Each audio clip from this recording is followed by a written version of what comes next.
You're very welcome to another episode of the Scaling Your Business podcast. This is episode 59, if I'm correct. And for this episode, we're joined by Rynne Cullen, the founder of TuneRelease. Luke, you're very welcome to the show. Thanks, Rynne. Lovely to meet you. Delighted to have you. A bit closer to home this episode. Last episode I recorded, we went over to Edinburgh and then down to Cardiff. So we're going back to Blanchardstown, which is very close to me. I'm in Ratoath. So talk to me about what it was like growing up out there. Any favourite standout memories? Yeah, so essentially in my house, I was the oldest child, a lonely sibling for a long time. Then I had my sister, Eva Rose. So she was special needs, lived for about 6 years. And she was only meant to live for 6 months. So we were quite delighted that she fought ahead, you know. Yeah. But I think going through that when you're so young, when you're like 12, gives you a real different perspective on life compared to so many others. So I was always known as the guy with the old head on his shoulders. Perhaps because when you're that age, you're just caring for the other person. That's all you kind of know. Yeah, you had to grow up pretty fast. Yeah, you do. So she was a Jack and Jill child, and Jack and Jill did tremendous work just in terms of giving support and giving us, you know, a bit of downtime as a family to be able to go on a holiday or two down the countryside. But most times we'd bring Eva with us. And then in terms of schooling, very multicultural area. There's just people from all walks of life. People learning English for the first time. And resources wise, it's not great. So you have to do a lot of kind of self-led learning. There's teachers again from all different kind of tiers of Areas, experience. walks of life, yeah. Yeah, so some would be phenomenal. Like you'd have one teacher that would you get straight A's under. The other teacher, you'd be given notes that wouldn't even get you a pass in the actual exam. So I think that's what spurred me on then to ask my mum, could she get out the bank loan and put me into the institute for a year, which was kind of on the back of not getting along with a certain teacher because at the time I was elected to be the president of the student union. So I think when you're that age, you're kind of there going, oh, I want what's best for all my peers. And so you're kind of trying to champion them and give them a voice. But you learn very early on that you don't shoot yourself in the foot and, you know, speak out against your elders. So that was kind of a rocky start in terms of schooling, but I was always a good student. I was an avid reader. Do you mind me asking, how did it make you feel when you stood up against the teacher and stood up for what you believed in? Before it, very good. Like, oh, we're getting our stuff together. Then during it, quite angry. We had a lot of pushback from the likes of the principals and stuff. I think there's a defense mechanism in sectors where you can't speak out, where they'll kind of group up on the one student and they'll be like, no, this is the way it is, or they'll turn the problem on you. And anyone who knows me knows I wasn't actually the problem child. Like I wouldn't speak up during class or anything about it. It would always be in a private capacity. But my, I suppose, the way I dealt with it was I wrote a lot of poetry at the time. Bit cheesy, but it's great when you can kind of figuratively go after someone. Absolutely. You know, like Yates was getting one back at someone. But that's what kind of led me into doing English in college. Okay. So they were my two top subjects, English and history in the Leaving Cert. Not very employable subjects. And by no means, when you go to college, is English a very heavy hands-on course in terms of contact hours. So at about 4 hours a week towards the end of my degree in college. And at the time I was managing the orchestra and I was the live music officer as well for the Entertainment Society. I also ran to be ends officer, but that was my first experience of politics. And politics it's a fun game. Yeah.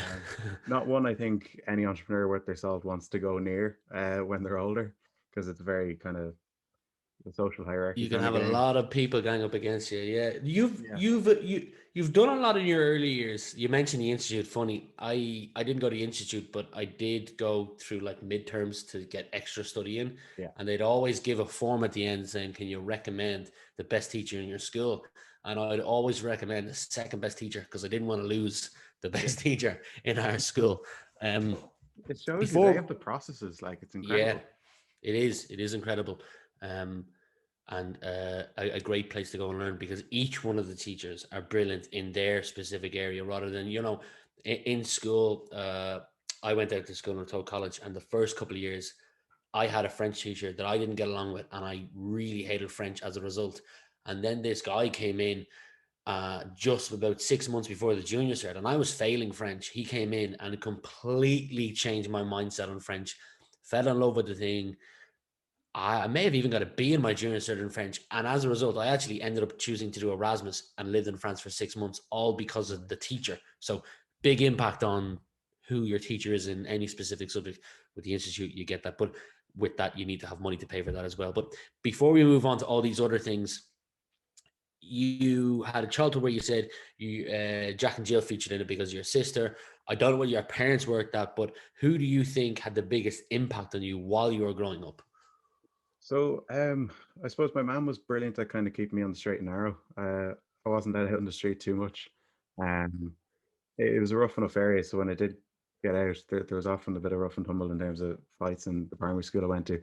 I was in junior infants, and for senior infants, I was taken out, moved to a different school. Like, just there's a lot of aggro, I suppose, in the area. Um, There's a document done called In the K on the area yeah, that is I that. So know, I know. Yeah, when I saw that show come out, I was like, "Where's the K?" And then I was like, "Oh, I'm in it. Great." I'm on the Um, border, so don't feel too bad. I'm kind of in it yeah, as well. there's a lot going on. In fairness, for TY work experience, I did a placement with the guards. It was Oh, nice. incredible program. Like, they had the drug squad come in. Wow. They'd have you out on the boats and everything. Like, they'd show you every facet of the job. Um, That's really cool. Early stage recruitment drive, I'd say, but Yeah, much could have needed, I'd been. say, as well. Um, but in terms of that, so my mom set me up in terms of following the footsteps of my cousins, going to violin lessons, learning music from an early age. Then my dad, in terms of martial arts, so he was big into his taekwondo, kickboxing at the time.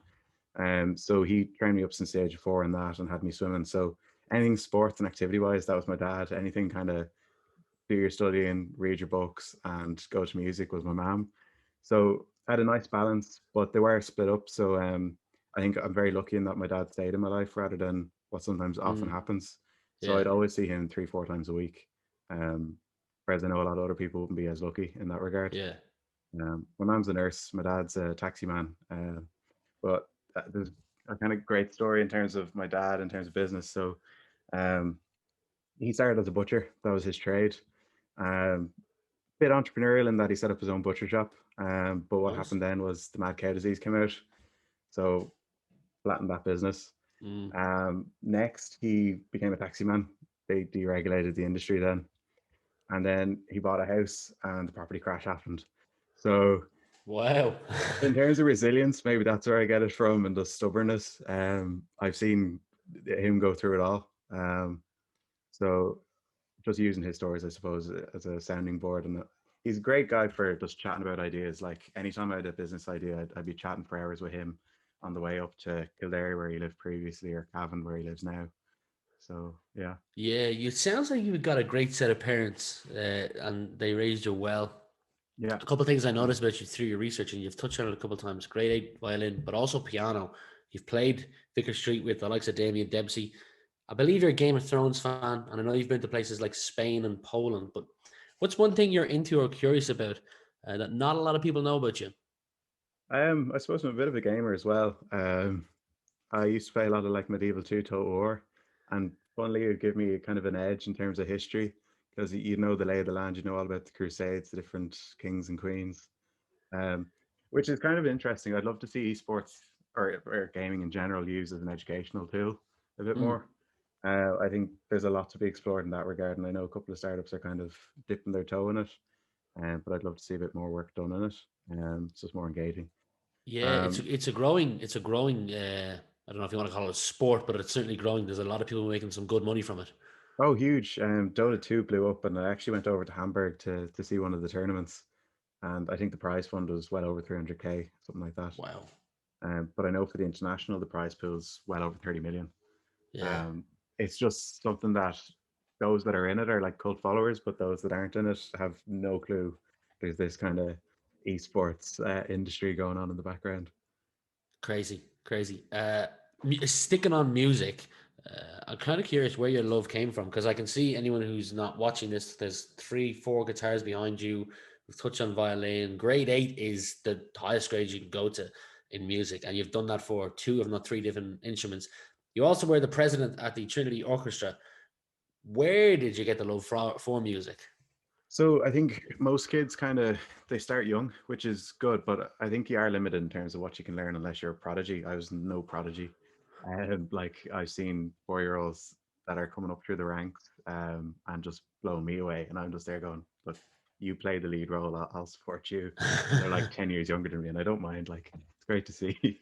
But the love for it. So started at 4, joined a couple of orchestras in DIT, the Conservatory of Music, Cheltenham Row. From that, got into the Dublin Youth Orchestra. I was very much following the footsteps of my cousin Rachel.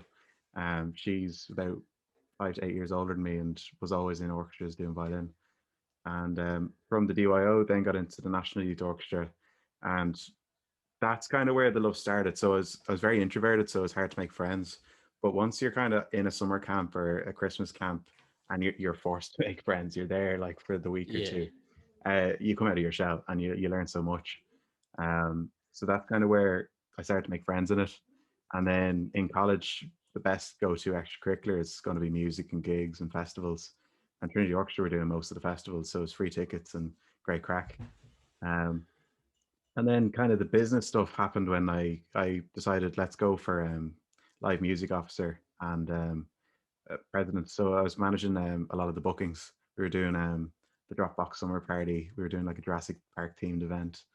Um, we were doing a gig in Dundrum Shopping Centre, and these are gigs that the orchestra had never done before. But financially, the orchestra wasn't doing great when I took over, so I really wanted to push the boat out in terms of how many gigs can we do and can we up the fee so that we Yeah. have a bit of money to actually have fun for the rest of the year. Um, so we were just doing way more gigs than ever before, and I think we'd lost Electric Picnic as a gig the previous year, so I had to wine and dine a couple of the bookers and get coffees and stuff with them to get that over the line. Um, and the thing is, Ireland's a small place. Like once you get to know people and you have a couple of coffees, the doors open in so Yeah. many different areas.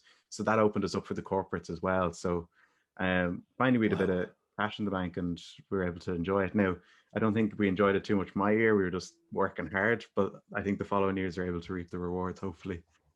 Yeah. That's phenomenal. You're a wise man and a smart man at that. And I want to get into the business side of things. This is the kind of the leeway in. I see that you've been a participant in, and if you're seeing my eyes going, I'm reading the 3 things because there's more than one. You've been Yeah. a participant in the HubSpot Growth Accelerator program, the Enterprise Ireland New Frontiers Development program, and the Google Adopt a Startup program. 2 questions, 2-part question. Would you recommend others put themselves forward for programs like this if they're in a similar position that you were in? And what were some of the kind of key takeaway or lessons learned having been through those programs? So I think anyone who's young, go for it. The thing with any accelerator is just view it as this kind of crash course for learning.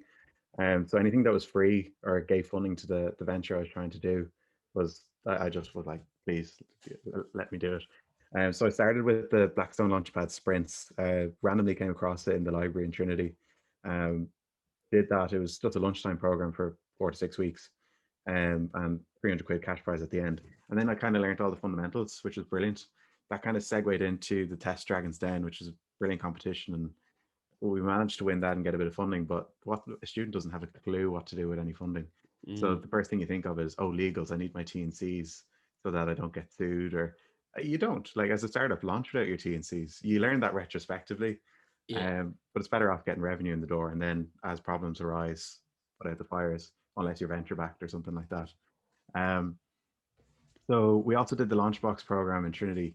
That was grand in terms of it was like a summer internship. They brought in entrepreneurs that had founded successful businesses, like say Food Cloud, for example, and you're able to hear these great stories and I suppose avoid some mistakes. You're still going to make loads, Mm, but that's brilliant. And then in terms of the company ones, so like if you're deficit in marketing, go for the HubSpot one. You're just going to be familiarized with their kind of academy of tools, which is brilliant. The CRM systems and all that. Then with the Google one is just brilliant to have Google in terms of brand name and awareness. It's great for PR. the program itself gives you 3 Google mentors. So like if you need any paid acquisition stuff, go for it. If you're doing app growth, why not? Anything like that, Google's amazing at. Even YouTube. I think people forget YouTube is a Google company, so they're going to be brilliant at doing the marketing on that front as well. We did the Startup Boost Pre-Accelerator as well with Gene Murphy, who's just brilliant guy in the ecosystem. Like, and he put us in touch with Patrick Monahan, who's one of the mentors on the program. So that kind of was my first experience of professional product dev using Kanban methodologies, making sure everyone's really keeping things lean and prioritized. So each different course did give me some learnings. The only thing I'd be wary of is there's a lot of red tape sometimes with the state run ones. There's a lot of, in terms of like, oh, write your 20, 30 page business plan. I think they're getting better and they're like, oh, let's do a 10 or 15 page one.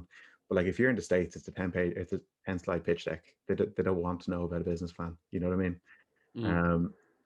So I think if you can pick one that there's not too much red tape, like revenue is always going to be better than any program you get on. But if you're starting off, you're young, you need to learn a lot, go for as many programs as you can. I think some people are saying, oh, there's a lot of startups, program hopping. But I mean, if they're young, they have to, like, they don't have 1 or 2 previous successful startups or failures behind them. Yeah. And they're better off learning from a program or an alumni rather than putting 20 grand into something and then it not working out and having to pay back the loan, Absolutely, absolutely. It sounds like you've built up a good network as well. One of the names you mentioned from Startup Boost, he's incredibly networked across Dublin. So to have those people to tap into is phenomenal. You're now the founder of TuneRelease. One thing that caught my attention on a previous podcast you said was that artists can pay anywhere from 20 to 60% in, what was it, artist fees, and kind of you're there to disrupt that. Can you tell anyone who isn't familiar with TuneRelease? I was shocked that it was 20 to 60% is ridiculous, because then you have to pay tax and everything on top of that as well, I'm assuming. So what's left for the individual? Can you tell people what TuneRelease is and what you're hoping to do? I view you as kind of that middleman between like the set of ears for the artists. Yeah, so TuneRelease started first as Applaud, which was a Airbnb days bookings platform. I was like, well, if they can do that for the rental property market, why not for booking corporate musicians, festivals, anything like that? Because there's no standardization, there's no transparency, and payments are often the brown envelope at the end of the gig.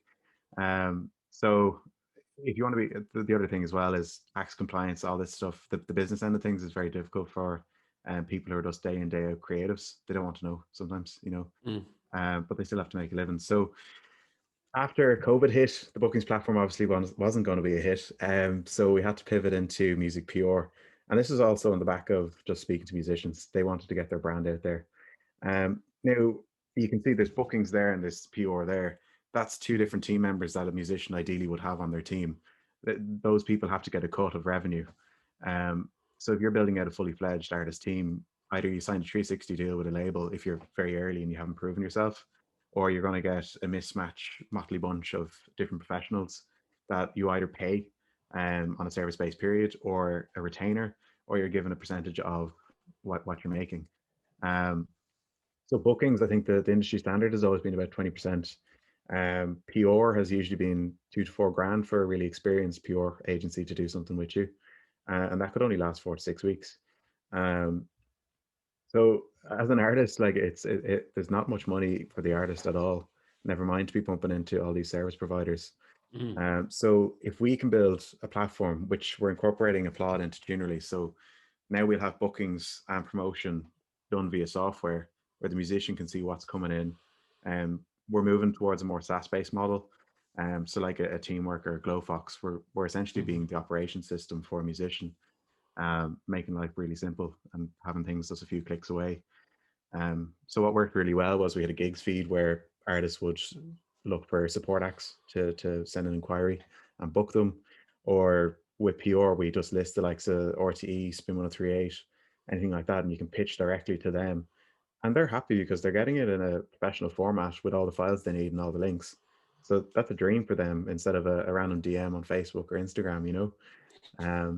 And yeah, that it's been working, and we've been getting a lot of interviews and coverage for artists. But I think the next step for us is really once COVID is a bit over, start unlocking revenue for them. So that's going to be syncs, licensing, bookings.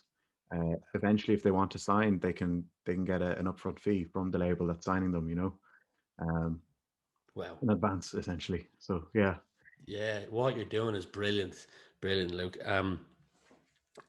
Focusing still on the role as founder, is there a belief that you about your role as a founder that you passionately disagree with? That's a great question. That is a really good question. I think founders have to be jack of all trades, not necessarily master of anything. So like in terms of where I fell down was, oh, I'm a non-technical founder, I can't build. Um, I very much disagree with that. You can build a no-code MVP even with Airtable automation. Small little things, even Zapier, just make your life a bit quicker. You just have to give the guise of automation. And then if you're having significant revenue and you have a model that works, there is no harm then raising around and saying, right, I just need 20 to 40K to build this platform. You can outsource it, but I've seen a lot of people fall down in terms of they haven't done the revenue first. But I don't agree with founders raising a small round, especially if they're young and inexperienced, and pumping 20 to 40K into a product that may or may not work. There, I believe you need to have something in-house. But yeah, I hope that answers the question. Yeah, no, it does. You answered it well. Brand awareness. I mentioned a couple of minutes ago that I kind of view you as that middleman. How do you build brand awareness? So for us, the accelerators helped in terms of establishing a network and using their logos on the site. Next step then for us was PR. Some of the accelerators help with that. Otherwise, you can hire agencies like Beach Up PR or 150 Bond. They're both incredibly good at what they do. The thing is, as a startup, PR is very expensive. So I think your best bet is try and do it yourself first and then outsource later. Once you've got the few news articles, then it's all about social proofing with your social media. So for us, we're quite B2C. So we have to play Twitter, Instagram, and then with your different audiences on each different platform. So for us, LinkedIn is all about getting talent and investors. It's not about generating revenue, but Instagram is for generating revenue and Twitter is for media relations. So you have to be aware of where you're building it and what you're doing. I think for us as well, you can get interns that are very good at what they do, and you're able to teach them the ropes, pay them a few bob, but not be paying thousands upon thousands for professionals to do because you don't have enough revenue to justify that. But As meet a everyone, yeah. You yeah, need to, yeah, you need to meet everyone, have a coffee with everyone. I agree. I agree, especially in Ireland. As a non-technical founder, you've said in a previous podcast, if you were to give advice to your 10-year-old self, it would be to learn to code. I know you've done courses from Udemy on, programming and things like that, but I'm curious to know, why did you pick that one specific thing, learn to code? I think so. From the courses and stuff that I've been doing, I've managed to get a flair for marketing and sales. I'm able to build relationships and I'm able to market it the way I want to. The next step is to live up to the expectations I've set as a sales and marketing person. So you need a good product. If you can do both, I think you're dynamite. But in saying that, a lot of people believe one person can't do everything, and that's totally fair. But I think in terms of the proof of concept stage, it's great to be able to do both, and that's why I kind of picked coding. In saying that, the visual programming gives you a lay of the land in terms of database architecture, how the logic works for a developer, so you can manage a developer. It teaches you so much at a very high level rather than the nitty gritty stuff. So I think learning to code will be something that I'll dive into further, but that'll be more out of a hobby. It's not a necessity anymore. I now have people that can code for me, which is great at last. Yeah. But I've gone through multiple iterations of teams as well. So it is a learning journey, big time.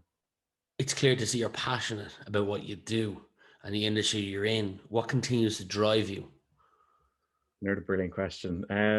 A big thing that's kind of driving me is I want to be able to go into other areas that are really interesting, like Mm. um, fake meat is an incredible industry. I think that's where the world's going. Um, e-learning is a big area I'd like to be involved in. Um, there's another area in terms of music where can we do a more fair, transparent system where a song is essentially an API that you call from, and the artist can see how many API calls there are, in other words, streams or downloads, and they have a monetary value on that. So that would be way down the line for TuneRelease, if we stay on this. But like, I always want to be innovating, and I know people look up to Elon Musk in an idolized fashion. I look up to him as a normal guy in terms of no one is a hero or a Superman. He's a normal Mm. Joe Soap, but he has the right ethos in terms of we should be bettering ourselves and making an Mm-hmm. impact and moving society forward. Um, so he's pushing the boat out. I'd like to be able to do that, and I think if you have a successful venture or two behind you, you're able to be the Bobby Healy and raise the 20 million you need to go ham and build something incredible. Um, where you can't do that if you're just a young 20-year-old that hasn't sold a startup before. So Is that your goal, to be the Bobby Healy and then semi-retire with a nice big radio station and enjoy life, playing the um, violin? I'd love to be able to just do what I love and experiment and see what can we build. You know, Yeah. like life is a journey after all. So I'd like to leave a mark because I think going back to kind of my sister when she passed away, you kind of have to live on and for a reason. Yeah. Um, that there's no. I think it's pointless just to live day to day and then that's it. You know, you're forgotten about. You You think know, that her memory is a big driving force for you to make sure you do leave a mark? yeah, especially early stage. Like I was like, oh, I need to live on for two people now. That was something I said to Mm. myself when I was 12, um, Wow. and that's kind of stuck with me. So yeah, I do think we need to make the most of what we have. Not that you need to be a productive, crazy person who day in day out is like, oh, how do I maximize my productivity? We're human at the Mm. end of the day, and you still need to have your nap in the middle of the day. But yeah, no, you definitely should aim big. Things take time and they compound over time, but yeah. You are also involved well, you have a second active role, and it is with Scale Ireland. There's amazing people like Brian Caulfield, Martina Fitzgerald. Your role is the marketing community lead. What got you involved in Scale Ireland, and what do they do for those who might not be familiar with them? Yeah, so Scale Ireland is a representative body. The mission we're kind of rallying behind is to make Ireland that leading location for innovation entrepreneurship. Like, well, why can't we compete with the Silicon Valley or the Londons of the world? We have the talent here. The next thing we need is just the funding. And then I think in terms of innovation, you can see the startups that are coming out of Ireland. And for the most part, they're all bootstrapped. So imagine if they were venture backed beforehand, what size they could be. Now, in saying that, the venture back model has its crash and burn moments, but um, it's amazing to see how quick companies can grow when they get, I suppose, the fertilizer they Funding. need. Yeah. Well, that's a, Uh, that's a nice word. yeah, Fertilizer they need. I like that. I haven't heard that before. but essentially, I love startups, as you can probably tell. So I wanted to Mm. be in the startup space. We're a bootstrap company, so by no means could I afford a wage at the time from what we were generating, and that was because it was mid COVID at the time, and we were doing the bookings. Um, in terms of network, I'm from Blanche. I don't know anyone in the startup space. I don't know any tech leaders or investors or anything like that. So it's amazing to actually go out and build a community. So we built a community on Slack there of well over 600 people, Wow. and that's been extraordinarily active. Um, what I love about it is the fact that I could literally say to the Bobby or the Peter or the Claire, how are you running your HR? What tools are you using? How are you setting it up? How are you onboarding employees? And they're there on Slack, happy enough to give an answer. You know, you're Amazing. not going to get that anywhere else. Mm. So I think Scale Ireland is just kind of the center point of what is necessary across the ecosystem. There needs to be people just engaging in peer-to-peer learning.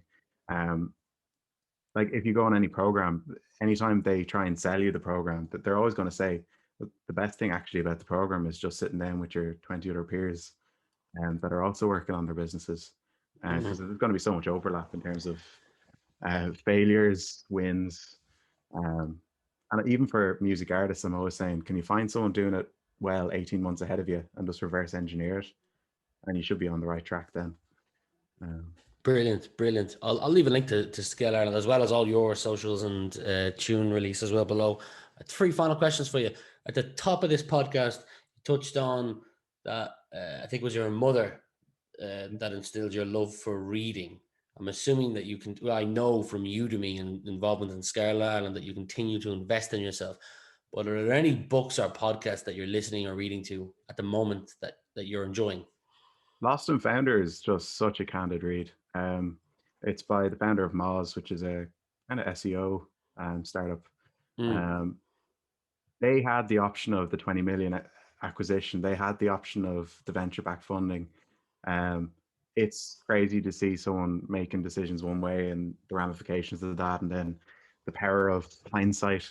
So he has a really successful venture still, but he had them outs that he could have taken. And what were the kind of risk versus reward then? It's just such a compelling read. It goes into everything, like absolutely everything. And I think for me, the hardest part of building any company is going to be getting the right people around you, managing them, managing expectations, ensuring that they're set up for success, and that there's clear guidelines in terms of how to run a proper startup. Because so much can go wrong, and people are very capricious and very hard to gauge where they might go and what they might do. So yeah, I think just from an operations standpoint, Lost and Founder is one of the best books. Your house is burning down. All your loved ones are safe, but you can only save one item. What one item would that be?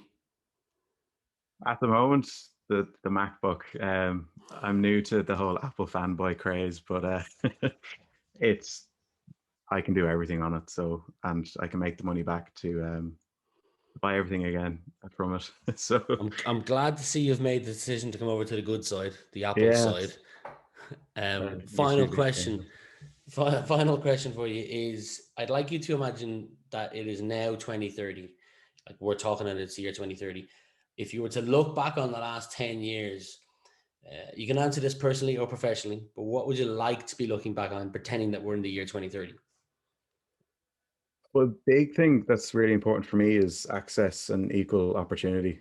So I'd like to be able to see someone, regardless of their background, be able to jump into these entrepreneurship courses, build what they want to build, but also avail of kind of the educational material they need to succeed.